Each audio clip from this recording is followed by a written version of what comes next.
నమస్కారం, welcome to S4 media. ముందుగా headlines. Land titling act పై అసత్య ప్రచారం చేస్తున్నారు ముఖ్యమంత్రి జగన్.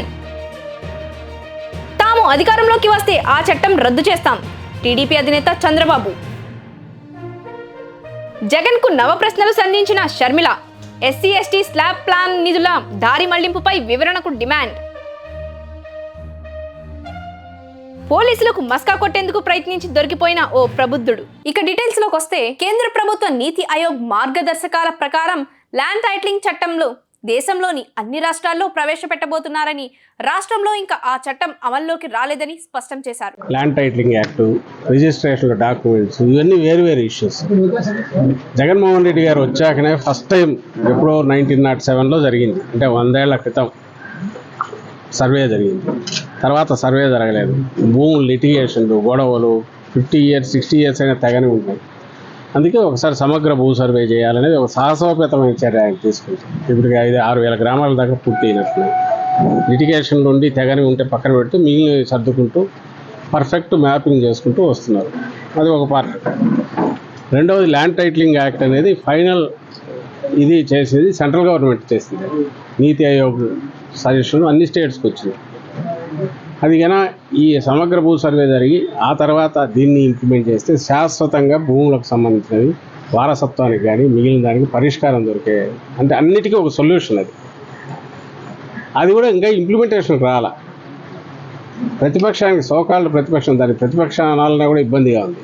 దానికి అర్హత కూడా లేదు. ఆయన చంద్రబాబు నాయుడు కానీ, ఆయన పార్టీ కానీ, ఆయన వందిమాగదులు కానీ, ఆయన ముఠా కానీ, వాళ్ళు ప్రజలకు చెప్పడానికి ఏమీ లేక, లేదా జగన్మోహన్ రెడ్డి గారిలో ఒక లోపం ఎత్తి చూపుదామని నాకు అనిపించక, అసలు సంబంధం లేని ఇష్యూ, దానికి ఎలాంటి ఒక మంచి స్కీమ్ను, మంచి ఆలోచనను, అది కూడా ఇంప్లిమెంట్ కూడా కాని దాని గురించి విష ప్రచారం చేస్తున్నారు. ప్రజల తలల్లో విషం ఎక్కించాలని చూస్తున్నారు. అసలు ఫస్ట్ థింగ్, వీటన్నిటికీ వాళ్ళు మాట్లాడే మాటలు ఇవిగానే అయితే రేపు జగన్మోహన్ రెడ్డి గారు తాకట్టు పెట్టుకుంటారు ఆయన ప్రభుత్వంలో ఉంటే, అంటే ఏ ప్రభుత్వం అయినా ఉంటుంది అట్లా, ఒక వ్యవస్థ నడుస్తుంది. ఎవడన్నా మళ్ళీ వాళ్ళ అధికారంలోకి రావాలనుకున్న వాళ్ళు ఇట్లా ప్రచారం చేస్తారా? 14-19 మధ్య చంద్రబాబు నాయుడు గారు ఉన్నారు చీఫ్ మినిస్టర్. ఆయనకు నోరు ఎట్లా వస్తుంది ఇట్లా మాట్లాడడానికి? అంతకుముందు ఉన్న వాళ్ళు ఎవరో ఉంటారు. అంటే ఆయన ఉన్నంతసేపు బాగున్నట్టు ప్రభుత్వం అనేది ప్రభుత్వంగా ఉంటుంది, జగన్మోహన్ రెడ్డి గారు ఉంటే అది ఇంకో రకంగా ఉంటుందా? ఒక ముఖ్యమంత్రిగా పనిచేసేవాడు మాట్లాడే మాటలేనా అది? అసలు అంత అసహ్యంగా బహుశా ఏ విదేశాలు, శత్రు దేశాల వాళ్ళు కూడా ప్రచారం చేయలేము.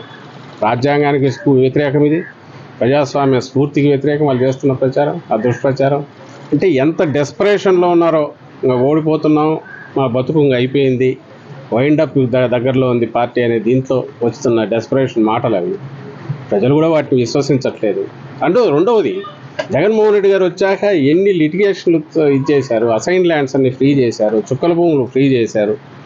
ఆయన ఇచ్చాడు, నీకుంది అలాంటి ఆలోచన చంద్రబాబు నాయుడుకు. జనం భూములు లాక్కోవడము, రాజధాని పేరుతో ల్యాండ్ పూలింగ్ అని చెప్పి అందరినీ మోసం చేయడము, రియల్ ఎస్టేట్ వ్యాపారం చేయడము, ఇది చంద్రబాబు నాయుడుకున్న అలవాటు. జగన్మోహన్ రెడ్డి గారికి రైట్స్, హక్కులు కల్పించడం ఈయన ఫస్ట్ టైం అలవాటు చేశాడు. ప్రజలకు హక్కులు కల్పించడం, వాళ్ళ ల్యాండ్ మీద వాళ్ళకి హక్కులు కల్పించడం ఏం చేశాడు? అసలు అలాంటి ఆలోచన కూడా ఈయనకు రాదనేది ప్రజలకు తెలుసు. సో ఇది దుష్ప్రచారం, అది ప్రజలకు కూడా తెలుసు. దానివల్ల ఏం ఉపయోగం లేదు. ఇంకా 10 రోజులు మాత్రమే వీళ్ళు నోటికొచ్చినట్టు మాట్లాడతారు. 13వ తర్వాత అన్ని మైకులు ఇదైపోతాయి, వాళ్ళ నోర్లు కూడా కట్టుబడిపోతాయి. తెలియదు, ఉండేది 10 రోజులు, రోజుకు 3 మీటింగ్లు. సో ఎక్కడెక్కడ అవసరమో దాన్ని బట్టి ప్లాన్ చేసి ఇస్తారు. అవన్నీ వచ్చినట్టున్నాడు అనుకుంటా, సంవత్సరం దాకా చూడాలి. వైసీపీ అధికారంలోకి వచ్చిన తర్వాత జిల్లాలో అభివృద్ధిపై లోకల్ మేనిఫెస్టోలోని నెల్లూరు పార్లమెంటు అభ్యర్థి విజయ్ సాయిరెడ్డి ప్రకటించారు. ప్రతిపక్ష పార్టీలాగా అమలు కాని హామీలు తాము ప్రకటించబోమని ఆయన స్పష్టం చేశారు. ఇప్పటికే అధికార ప్రతిపక్ష పార్టీలు ఎన్నికల మేనిఫెస్టోని ప్రకటించాయి. అయితే స్థానికంగా తాము ఏమేమి అభివృద్ధి చేస్తాము అన్న దానిపై నెల్లూరు జిల్లా పార్లమెంట్ అభ్యర్థిగా పోటీ చేస్తున్న విజయ్ సాయిరెడ్డి మినీ మేనిఫెస్టోని ప్రకటించారు. స్థానిక జిల్లా నాయకులు, ఎమ్మెల్యే అభ్యర్థుల సమక్షంలో ఈ మేనిఫెస్టోని ఆయన చదివి వినిపించారు. చంద్రబాబు లాగా అబద్ధపు హామీలు మాత్రం ఇవ్వడం లేదు అని స్పష్టం చేశారు. సాధ్యాసాధ్యాలను పరిశీలించిన తర్వాతే లోకల్ మేనిఫెస్టోని రూపొందించాం అన్నారు. హృదయపూర్వక నమస్కారం. మొట్టమొదటిగా ఒక 9 నిమిషాలు నిడివి ఉన్నటువంటి వీడియో చూసిన తర్వాత మేనిఫెస్టోలో ఉన్నటువంటి అంశాలని మరింత వివరంగా మీకు వివరిస్తానని తెలియజేసుకుంటూ ముందు వీడియోను వీక్షించాల్సిందిగా అభ్యర్థిస్తున్నాను. Thank you. ముఖ్యమంత్రి వర్యులు శ్రీ జగన్మోహన్ రెడ్డి గారు ఏప్రిల్ 27వ తారీఖున శనివారం మా యొక్క పార్టీ మేనిఫెస్టోని విడుదల చేయడం జరిగింది. ఆ మేనిఫెస్టోకి విశేషమైనటువంటి అపూర్వమైన స్పందన లభించింది అన్నటువంటి విషయం కూడా మీ అందరికీ తెలుసు. మేనిఫెస్టో విడుదల చేసిన గౌరవ ముఖ్యమంత్రి వర్యులు అందరికీ మా పార్టీ తరఫున మా అందరి తరఫున మా గౌరవ ముఖ్యమంత్రి వర్యులకి కృతజ్ఞతలు తెలియజేసుకుంటా ఉన్నాం. జగన్మోహన్ రెడ్డి గారి స్ఫూర్తితో 7 అసెంబ్లీ నియోజకవర్గాల అభ్యర్థులు అందరం కూడా ఒక నెల రోజుల పాటు మా జిల్లా అధ్యక్షులు వారు చెప్పినట్లుగా అనేకమైనటువంటి అంశాలని పరిశీలించి సాధ్యాసాధ్యాలని, అంటే చంద్రబాబు లాగా ఏదో ఉత్తెత్తి హామీలు ఇచ్చి నెరవేర్చలేనటువంటి పరిస్థితి రాకుండా ఏదైతే సాధ్యపడుతుందో, దేనికైతే మనం అటు కేంద్ర ప్రభుత్వం రాష్ట్ర ప్రభుత్వం అన్నటువంటిది తప్పకుండా వైఎస్ఆర్ కాంగ్రెస్ పార్టీ అధికారంలోకి వస్తుంది. కేంద్రంలో ఎవరు అధికారంలోకి వచ్చినా కేంద్ర ప్రభుత్వ ఆర్థిక సహాయంతో మనకున్నటువంటి కేంద్రంతో ఉన్నటువంటి సత్సంబంధాలు దృష్టిలో పెట్టుకుని నిధులు సమకూర్చే విషయంలో మాత్రమే కేంద్రంతో నిధులు రాబట్టి నెల్లూరుకి మనం ఇచ్చేటటువంటి మేనిఫెస్టో పూర్తిగా 100% అమలయ్యేలా చూడాలన్నటువంటి ఒక మహాసంకల్పంతో ఇది తయారు చేయడం జరిగింది. ఈ యొక్క మేనిఫెస్టోలో పొందుపరచనటువంటి అంశాలు కూడా కొన్ని ఉన్నాయి. ఉదాహరణకి ఉదయగిరి కోటకి కింద నుంచి పై వరకు కేబుల్ కార్ కానీ, ఇంకా ఇంకొక విషయం కూడా, ఉదయగిరి కేబుల్ కార్ ఒకటి, కేబుల్ కార్ కానీ, ఆ తర్వాత ఇంకొన్ని విషయాలు కూడా, అంటే కొంత మనకు నిధులు సమకూర్చుకోగలమా లేదా అన్నటువంటి ఒక సంశయంతో కొన్ని పోస్ట్ పోన్ చేయడం జరిగింది. దీంట్లో పొందుపరచలేదు. పొందుపరచనటువంటివి కూడా నిధులు సమకూర్చుకొని అమలు చేయగలిగితే ప్రజలు హర్షిస్తారే కానీ చంద్రబాబు లాగా నేను ప్రపంచంలో ఉన్నటువంటి అన్నిటినీ కూడా నేను చేసేస్తానని చెప్పి విఫలమైతే ప్రజలు హర్షించరు అన్నటువంటి ఉద్దేశంతో సాధ్యాసాధ్యాలను పరిశీలించిన తర్వాతనే మా యొక్క పార్టీ పోటీ చేస్తున్నటువంటి అభ్యర్థులందరి సహకారంతో ఇది పొందుపరచడం, ఇది ఒక రూపుదిద్దుకోవడం జరిగింది. ఈ యొక్క మేనిఫెస్టోలో సహకరించినటువంటి 7 అసెంబ్లీ నియోజకవర్గాల వైఎస్ఆర్ కాంగ్రెస్ పార్టీ అభ్యర్థులందరికీ కూడా పేరు పేరున ధన్యవాదాలు తెలియజేసుకుంటా ఉన్నాను. మా యొక్క తప్పకుండా 7 అసెంబ్లీ స్థానాలు కైవసం చేసుకుంటాం. నెల్లూరు పార్లమెంటు స్థానాన్ని కూడా కైవసం చేసుకుంటామన్నటువంటి దృఢ విశ్వాసంతో మేము ఎన్నికలకు వెళ్తూ ఉన్నాం. తప్పకుండా 7 అసెంబ్లీ ఈ యొక్క పార్లమెంట్లో ఉన్నటువంటి 7 శాసనసభ్యులు ఒక సహకారంతో ఈ యొక్క కళ సాకారం అవుతుంది అన్నటువంటి దృఢ విశ్వాసం మా అందరిలో కూడా ఉంది. నెల్లూరు ప్రగతికి సంబంధించి లోక్సభ స్థాయిలో మొత్తం 7 అసెంబ్లీ స్థానాలకు సంబంధించి 46 హామీలని మీరు ఇప్పుడు పొందుపరిచిన విధంగా చూశారు మేనిఫెస్టోలో. ఈ 46లో పార్లమెంట్ నియోజకవర్గ పరిధిలో 20 అంశాలు ఉన్నాయి, వాగ్దానాలు ఉన్నాయి. అసెంబ్లీ పరిధిలో 26 హామీలను మేనిఫెస్టోలో పొందుపరచడం జరిగింది. 20+26 రెండు కలిపి 46 వాగ్దానాల్ని చేయడం జరిగింది. ఇక అసెంబ్లీ నియోజకవర్గాలన్నిటిలో కూడా విస్తృతంగా పర్యటించి ప్రజాభిప్రాయ అందరూ కూడా పార్టీ కార్యకర్తల్ని అందరి దగ్గర నుంచి కూడా అభిప్రాయాలు సేకరించిన తర్వాత ఈ జిల్లా ప్రగతికి నియోజకవర్గాల వారీగా ప్రతిపాదనలు తీసుకుని ఈ యొక్క లోకల్ మేనిఫెస్టోని మా యొక్క గౌరవ అధ్యక్షులు ఇచ్చినటువంటి స్ఫూర్తితో, పార్టీ అధ్యక్షులు గౌరవ ముఖ్యమంత్రులు ఇచ్చినటువంటి స్ఫూర్తితో దీన్ని మనం తయారు చేసుకోవడం జరిగింది. అన్ని వాగ్దానాలని తప్పకుండా నెరవేర్చగలమన్నటువంటి దృఢ విశ్వాసం మా అందరిలో కూడా ఉంది. పూర్తి బాధ్యత, దీన్ని అమలు చేసేటటువంటి పూర్తి బాధ్యత, దీన్ని అంకిత భావంతో కార్యరూపంలోకి తీసుకొచ్చి దీన్ని కార్యరూపంలోకి తీసుకొస్తామనని నేను, మా అందరూ శాసనసభ్యులందరం కూడా సంయుక్తంగా ఈ యొక్క ప్రెస్ కాన్ఫరెన్స్ని ద్వారా, పాత్రికేయ మిత్రుల ద్వారా మేము నెల్లూరు పార్లమెంటు ప్రజలందరికీ కూడా తెలియజేసుకుంటా ఉన్నాం. ఇక మరికొన్ని అంశాలను కానీ చర్చించాల్సి వస్తే, మీరు నిన్నను ఈరోజు చంద్రబాబు నాయుడు మేనిఫెస్టోను విడుదల చేయడం జరిగింది.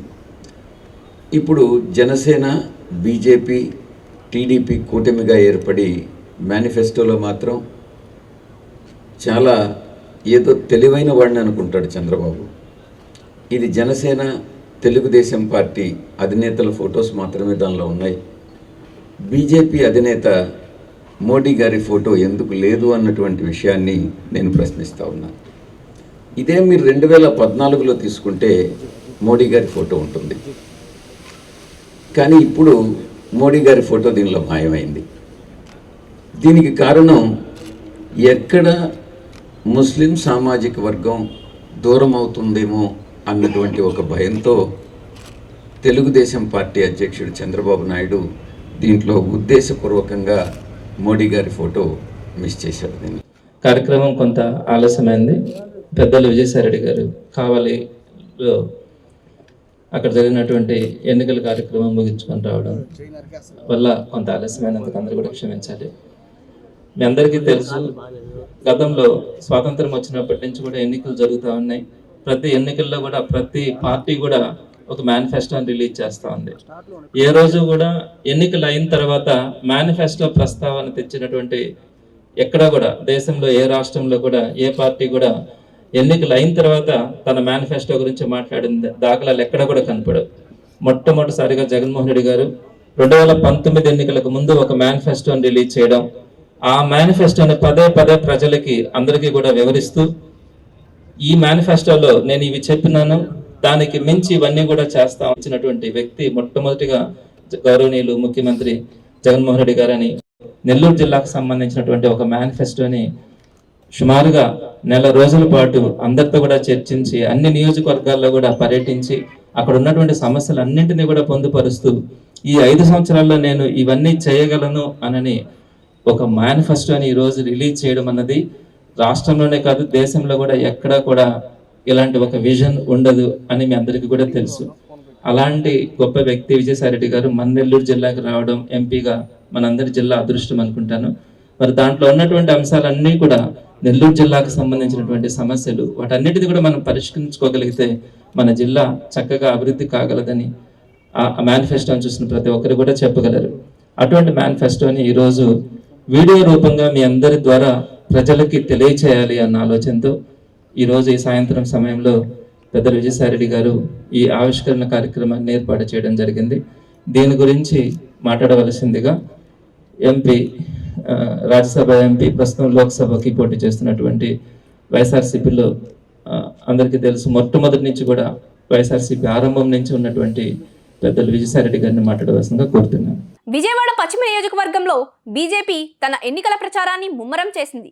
కాంగ్రెస్, వైఎస్ఆర్ కాంగ్రెస్ పార్టీల నుంచి పెద్ద సంఖ్యలో నాయకులు, కార్యకర్తలు బీజేపీలో చేరుతున్నారు. బీజేపీ ఎన్నికల కార్యాలయంలో కొన్ని వారాలుగా రద్దీగా ఉంటుంది. కులాలు, మతాలకు అతీతంగా అన్ని వర్గాల ప్రజలు పలు పార్టీల నుంచి బీజేపీలో చేరుతున్నారు. వైసీపీ, కాంగ్రెస్ నుంచి పెద్ద సంఖ్యలో కార్యకర్తలు, నాయకులు చేరుతున్నారు. దినవాహి వారి సత్రం మాజీ చైర్మన్ బుద్దా దివాకర్, నేమాల సత్యనారాయణ, వెంకటేశ్వరరావు, వెంకట ప్రసాద్, కోకా లక్ష్మి, లక్ష్మీబాయి, దుర్గా తదితరులు దివాకర్ నాయకత్వంలో సుజనా చౌదరి సమక్షంలో బీజేపీలో చేరారు. బీసీ వర్గాల ప్రజలు ఇంత భారీ సంఖ్యలో బీజేపీలో చేరడం తన విజయానికి సంకేతమని సుజనా అన్నారు. కల్పించి నాకు ఈ స్టేజ్ ఎక్కించే గౌరవం దక్కించిన సుజనా చౌదరి గారికి శిరస్సు వంచి నమస్కరించుకుంటున్నాను. సోమనాయుడు అన్న గారికి నా ధన్యవాదాలు తెలుపుకుంటున్నాను. అడ్డూరి శ్రీరామ్ గారికి నా నమస్కారాలు. అలాగే ఈరోజు అన్నగారు మిమ్మల్ని కష్టపడి మేము గెలిపించుకుంటాం. మా నోగాలమ్మ అక్క చెప్పినట్టుగా మీరు మినిస్టర్ అవుతారు. ఈ సందర్భంగా మాది ఒక చిన్న కోరిక, మీరు ఎమ్మెల్యేగా గెలిపించుకుంటాం సార్, తప్పకుండా మేము కష్టపడతాం. అలాగే మీరు మా ఎమ్మెల్యే అయ్యాక, మినిస్టర్ అయ్యాక మాది ఒక చిన్న కోరిక, ఇక్కడ వచ్చిన వాళ్ళందరూ మొత్తం అమ్మ నుంచోండి, వాళ్ళంతా నా కుటుంబ సభ్యులండి. మొత్తం కోకోనట్ వెండర్స్ మొత్తం అమ్మవారి గుడి దగ్గర షాపులు తీసేయడం వల్ల రోడ్డు మీద నుంచొని ఎండలో వ్యాపారం చేసుకుంటున్నారు. ఇల్లు అమ్మవారి గుడి ఒక్కకొక్కలైపోయారు. మా కమ్యూనిటీ కానీ మొత్తం అందరూ ఎంతో బాధపడుతున్నారు. వాళ్ళకి ఒక మార్గం చూపించండి. వచ్చాక వాళ్ళకి ఒక ఇల్లు, వాళ్ళకి వ్యాపారం చేసుకోవడానికి ఒక ప్లేసు. నా తరఫున మీకు ఇదే నా రిక్వెస్ట్.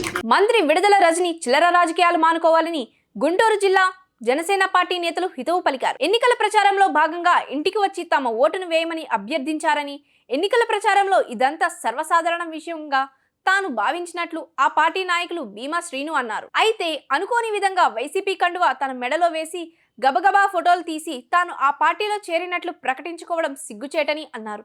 ఇటువంటి చిల్లర రాజకీయాలు మానుకోవాలని, దశాబ్ద కాలంగా తాను జనసేన పార్టీలో క్రియాశీలకంగా ఉన్నట్లు ఆయన ప్రకటించారు.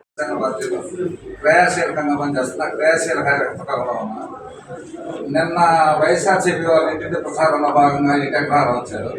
వచ్చి మా ఇంటి దగ్గర కూడా వచ్చారు. అక్కడంతా స్థానిక పార్టీ కార్యకర్తలు అందరూ తెలిసిన వాళ్ళు మొత్తం మనకి అందరూ వచ్చారు కదా. వాటర్ మంచినీళ్ళు ఇంటికి వచ్చిన వాళ్ళకి మినిమం కరెన్సీగా చేయడం అది బాగానే కదా. ఎవరైనా కానీ నేను ఉద్దేశంతో మంచి వాటర్ ఇచ్చేసి కాసేపు కూర్చోబెట్టి ఫ్రూట్స్ పెట్టారు.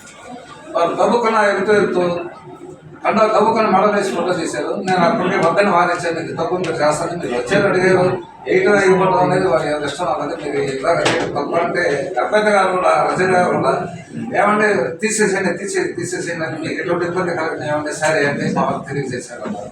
సరే నేను చెప్పేసాను పేరు, నేను ఆ విషయం మర్చిపోయాను. మరి మా పనుల్లో మనం తిరుగుతున్నాము. ఇవాళ పొద్దున చూస్తే పేపర్లో ఫోటో చేసేసి నేను మా కుటుంబాలు మొత్తం పిల్లలైన తర్వాత మా బంధువులు మొత్తం భీమవాడము మేము మొత్తం కూడా ఆ పార్టీలో చేరినట్టుగా పేపర్లో ఫోటో చేసి ఆ విషయాన్ని అది చాలా బాగా జరిగింది. మా కుటుంబాలందరూ కూడా మానసిక శ్వాస చేస్తున్నారు ఆ విషయం మీద. ఈ విషయాన్ని పూర్తిగా ఖండిస్తున్నానండి. నేను పూర్తిగా కూడా జనసేన పార్టీ తరఫున ఉమ్మడి అభ్యర్థిగా ఉన్న గల్లా మాదే కానీ పూర్తి మద్దతు ప్రకటిస్తూ ప్రతిరోజు మేము తిరుగుతున్నప్పుడు నేను యాదృష్టికంగా అది కావాలనే చేసిన ప్రచారంలో భాగంగా స్థానిక నాయకులు, స్థానికంగా ఏటెక్కలలో ఉన్న వాళ్ళు లేదన్నా కూడా కావాలని అప్పులో తీసేస్తున్నాను అని చెప్పి పేపర్లు వేసి వాళ్ళ నాకు చాలా నష్టమో మానసిక శోభ చేశారని ఈ విషయాన్ని మాత్రం ఖండిస్తున్నాను. నేను ఎప్పటికీ నా ప్రాణం ఉన్నంత జనసేన కార్యకర్తగానే ఉంటాను. జనసేన పార్టీ తరఫున బలపరిచిన గల్లా మారే గారికి పూర్తి మద్దతు, పూర్తి సహకారం అందిస్తూ ఉంది. మా కుటుంబాలు మొత్తం మా కుటుంబాల మొత్తం ఎక్కువ మాత్రం పూర్తిగా మద్దతు ప్రకటిస్తున్నాము. ఈ విషయాన్ని మీరు పత్రికాముఖంగా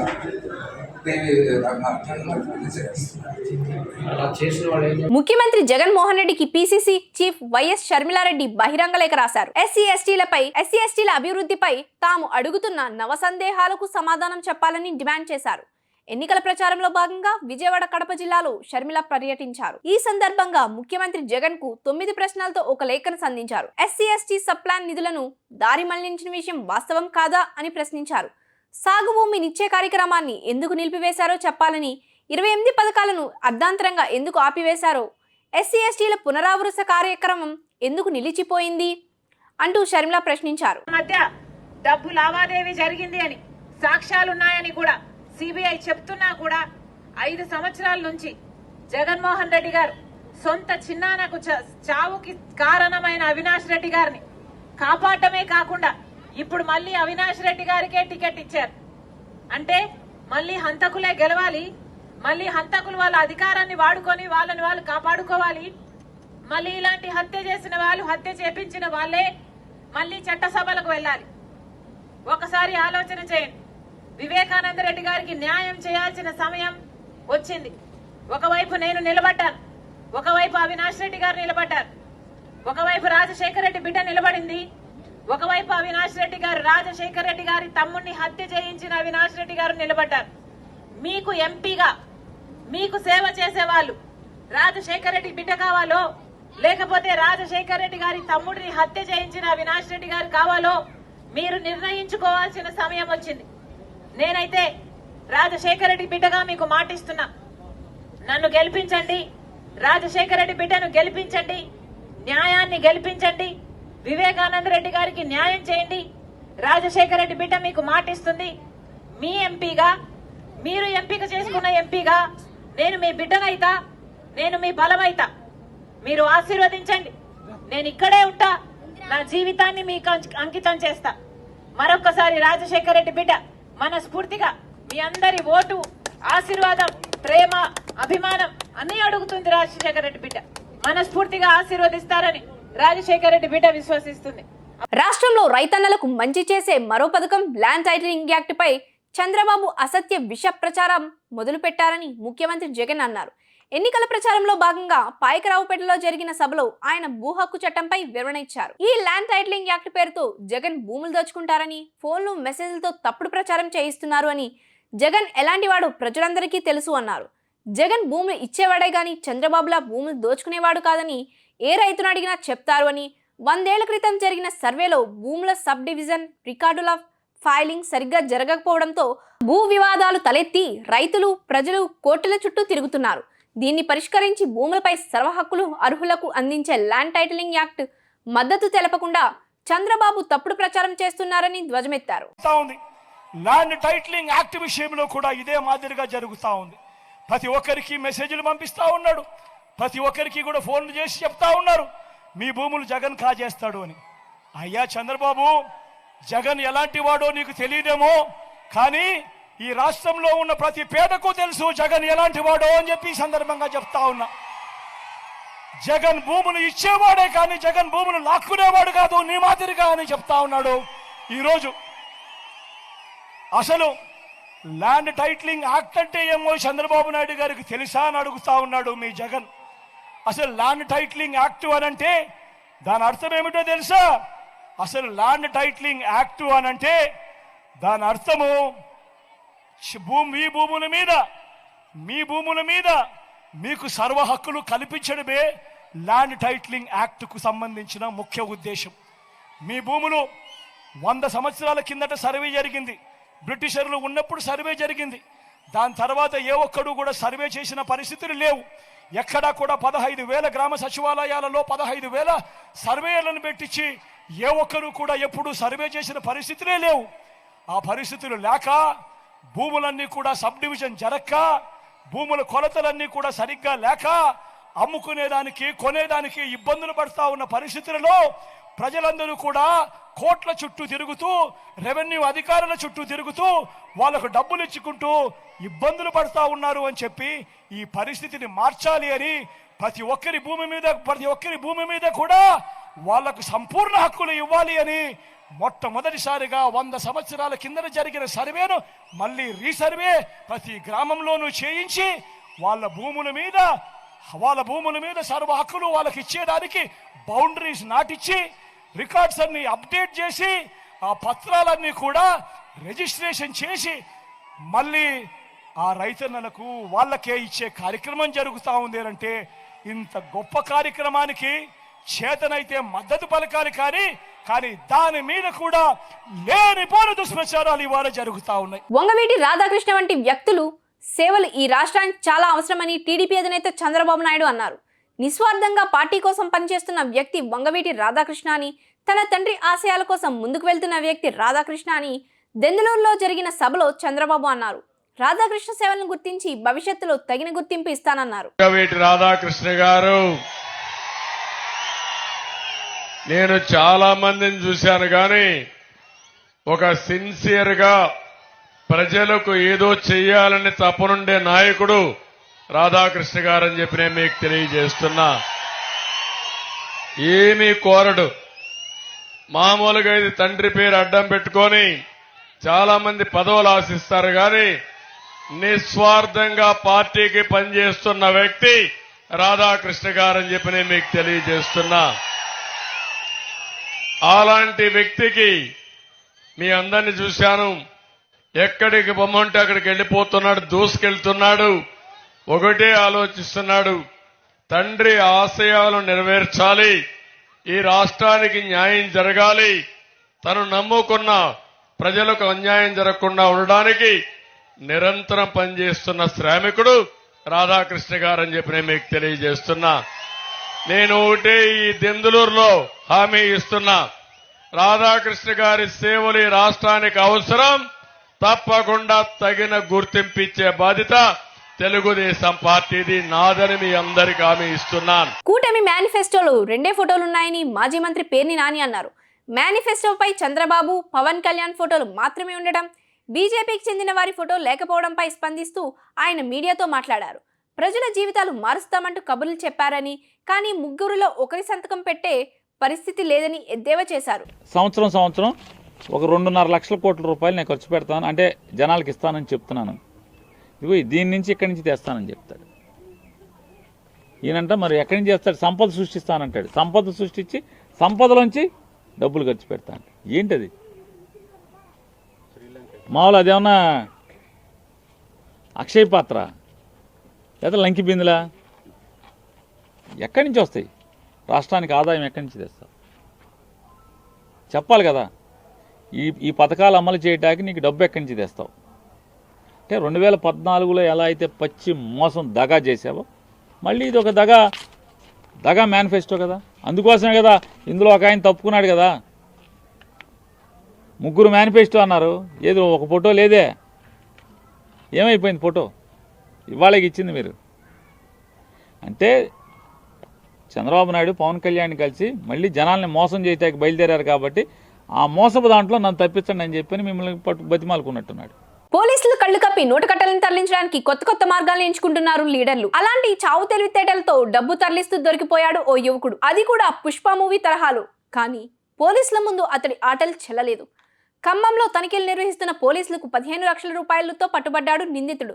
ముందు పోలీసులకు అనుమానమే రాలేదు, కానీ కొంచెం తేడాగా ఉండడంతో అతన్ని తనిఖీ చేశారు. అంతే, కుప్పలుగా నోట్ల కట్టలు బయటపడ్డాయి. ముందు ప్యాంటు జేబుల్లో నుంచి నోటకట్టల్ని బయటకు తీశాడు. ఆ తర్వాత షర్టు విప్పిస్తే మరిన్ని నోటకట్టలు బయటపడ్డాయి. అది కూడా బనియన్లో. సంచి తరహాలో బనియన్ను కుట్టించుకుని అందులో డబ్బు తరలిస్తున్నాడు నిందితుడు. బనియన్ నిండా నోట్ల కట్టలను చూసి పోలీసులే అవాక్కయ్యారు. 1,00,000 2 లక్షలో కాదు, ఏకంగా 15 లక్షల్ని స్వాధీనం చేసుకున్నారు పోలీసులు. లోక్సభ ఎన్నికల నేపథ్యంలో పోలీసులు గట్టినిగా పెట్టారు. ప్రధాన రహదారుల్లో చెక్ పోస్టులు పెట్టి తనిఖీలు నిర్వహిస్తున్నారు.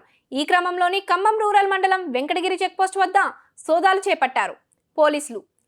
ఇంతలో అటుగా వచ్చిన వ్యక్తిని చూసి పోలీసులు అనుమానించారు. వెంటనే అతను వేసుకున్న షర్ట్ విప్పించారు. దీంతో 15 లక్షల రూపాయల నగదు బయటపడింది. ఇతగాడి తెలివితేటలు చూసి పోలీసులు ఆశ్చర్యానికి గురయ్యారు. వార్తలు ముగించే ముందు హెడ్లైన్స్ మరోసారి. ల్యాండ్ టైటిలింగ్ యాక్ట్ పై అసత్య ప్రచారం చేస్తున్నారు ముఖ్యమంత్రి జగన్. తాము అధికారంలోకి వస్తే ఆ చట్టం రద్దు చేస్తాం, టీడీపీ అధినేత చంద్రబాబు. జగన్ కు నవ ప్రశ్నలు సంధించిన Sharmila. SC ST slab plan నిధుల దారి మళ్లింపుపై వివరణకు డిమాండ్. పోలీసులకు మస్కా కొట్టేందుకు ప్రయత్నించి దొరికిపోయిన ఓ ప్రబుద్ధుడు. ఈ వార్తలు ఇంతటితో సమాప్తం. నమస్కారం. తిరిగి రేపటి బులెటిన్లో మళ్ళీ కలుద్దాం.